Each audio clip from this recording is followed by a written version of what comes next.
Sangyong on auto, mis on tuntud oma kunagiste hästi koledate mudelite poolest ja võis inimeste jääda siis täiesti õigustatud muljet, kas Sangyong tahtis ennast tõesti meelega pankrotti ajada, see tal ka kunagi õnnestus.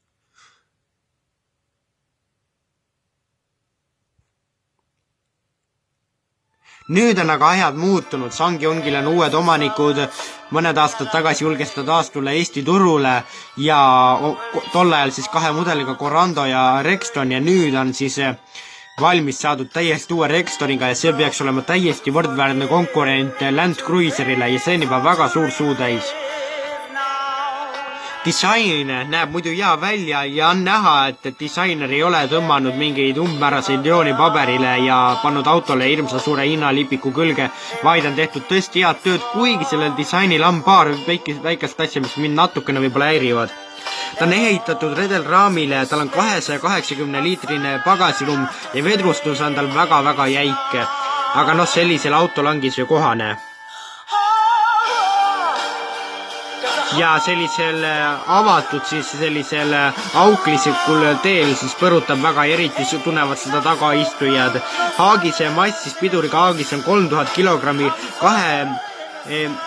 2,2 liitrine 4-silindriline diiselmootor on tal, millel on 133 kilovatti ja 181 hobujõudu. Ja sees on tal väga hea ergonoomika. Ja muidu on ta tavalisel ajal on ta tagaveoline, kuigi suudab olla taga siis nelikveoline. Ja natukene häirivad siis juhiabisüsteemid, mis siis liiga poovad selle mootori nagu üles. Tal on olemas 4 sõidurežiimi, kerge maastik, liivane lumi või siis muda, tugev siis pinnas, ehk siis sellised erinevad versioonid. Ohutussüsteemidelt pakub ta automaatset hädapidurdussüsteemi ehk tal on olemas kaamerasensorid, mis siis jälgivad kõike ümbrust ja kahjuks te kellelegi otsa sõita ei saa siis. Ja esikkokkupõrk hoiatus, sõidurajal püsimisabisüsteem, automaatsed kaugtuled ja samuti ka liiklusmärkide tuvastus.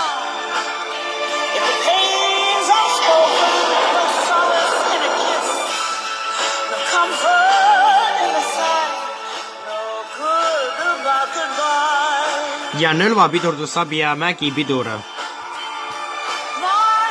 Värvitoone on tal valikus ainult 4 ja tal võiks olla rohkem värvitoone valikus, et neid on natukene liiga vähe.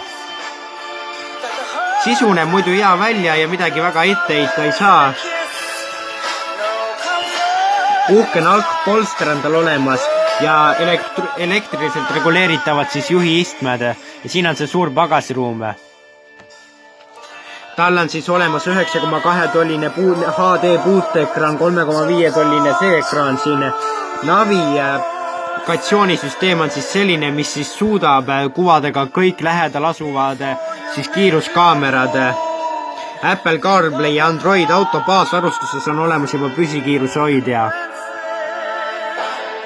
Ja natukene annab soovida siis see, et vedrustus on liiga jäik, disain natukene ja siis ka veidikene selline, et need igasugused juhiabisüsteemid liiga natukene sekkuvad ja ei luba sellel autol väga mõllata ja asfaldi peal on ta ka hea sõita, aga küll aga mitte siis sellisel tõelisel maastikul. Ja ergonoomika on tal muidu siis hea.